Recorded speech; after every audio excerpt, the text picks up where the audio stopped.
माननीय अतिथिगण, प्रधानाचार्य जी, शिक्षकगण और मेरे प्रिय सहपाठियों, आप सभी को गणतंत्र दिवस की हार्दिक शुभकामनाएं। मेरा नाम अनस है और मैं कक्षा 8 में पढ़ता हूँ। आज गणतंत्र दिवस के उपलक्ष्य में हम सब यहाँ एकत्रित हुए हैं और मुझे गर्व है कि मैं भारत का एक नागरिक हूँ। आज के इस अवसर पर मैं आपको इस दिन के बारे में कुछ महत्वपूर्ण बातें बताना चाहता हूँ। आज हम यहाँ पर सभी एकत्रित होकर अपना 75वां गणतंत्र दिवस मना रहे हैं। आज का दिन भारत गणतंत्र रूप में घोषित किया गया था।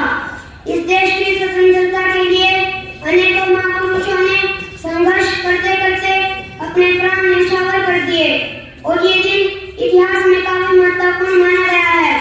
हमारा देश 200 वर्षों की गुलामी के बाद अंग्रेजी हुकूमत से 15 अगस्त 1947 को आजाद हुआ और 26 जनवरी 1950 को हमारा संविधान लागू किया गया।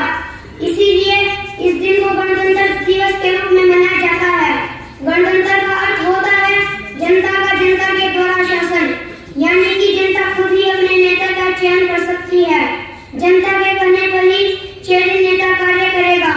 हमारे संविधान को बनने में आजादी के बाद 2 वर्ष और 11 महीने का समय लगा, 18 दिन का समय लगा। 26 नवंबर 1949 को पूरा करके राष्ट्र को समर्पित कर दिया गया। हमारा संविधान 22 वर्षों में लिखित है, जिसे प्रेम बिहारी नारायण जाटा के द्वारा लिखा गया था।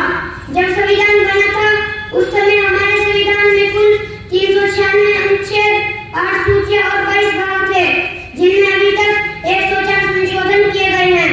संविधान को डॉक्टर भीमराव अंबेडकर के नेतृत्व में 284 सदस्यों ने टीम ने तैयार किया, जिसमें 15 महिला सदस्य भी थी। हमारा संविधान हस्तलिखित था। इसमें